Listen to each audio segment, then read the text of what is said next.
I was reading a book at the Barnes& Noble the other day, and I began to realize something. So much of what we perceive of ourselves, others, and our relationships with others is perceived by something labeled as, or what I would like to label as, rankism. In this book, which I can't honestly remember the title of it, was just another book I just randomly chose from the social studies aisle simply because I thought it had a flashy cover and it looked nice.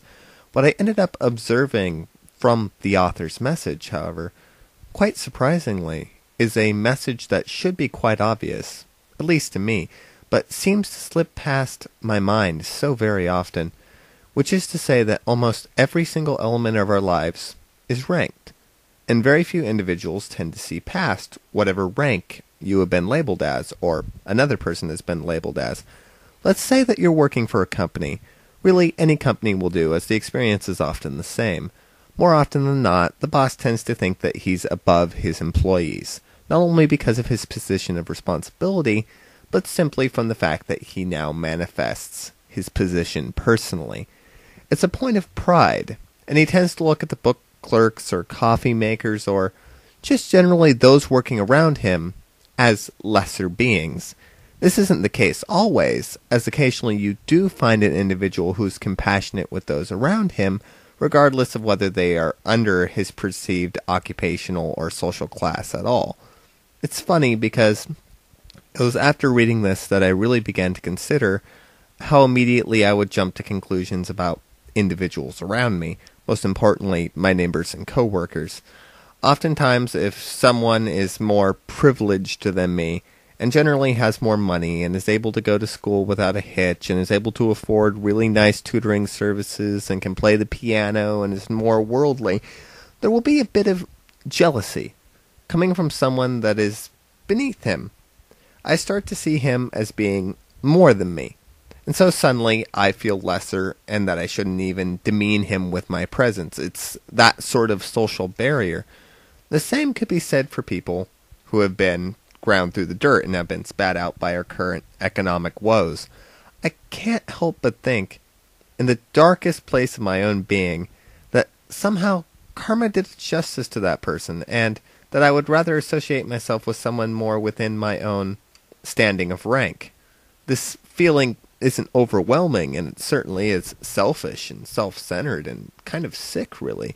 But I'm sure that it has influenced many of my communications with other people over the years. It's strange to think about how much our social ranking tends to separate us as human beings. I'm a strong believer in universalism, which is to say that most of us are more alike than we tend to give ourselves credit. I think most good and bad things that human beings do are based off of a lot of the same needs and desires and circumstances. Self-choice, environment, all of that tends to dictate who we become. It is a shame then to think that those who are higher up on this economic or social totem pole and those that are lower down don't always see eye to eye over superficial things, really. Such superficial things. I never want to become that sort of a selfish being that tends to knock around the little guy or tends to make judgment calls about people based on, what their income is or how popular they are in a particular system.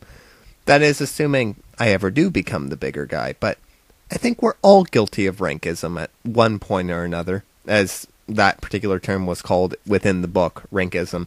But how could you not be at least somewhat of a rankist, as I guess I would call it, when you're living within a society that really consistently crams it down your throat? We live within societies that thrive off of this man is higher up here and this person is lower down there, and we usually tend to justify why that is based off of, this person is better than the other, when really that may not be the case. So I'm not saying that ranks are not always earned and that the ranking system is generally wrong.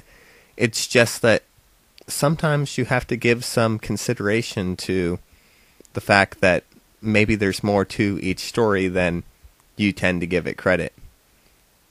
That's all.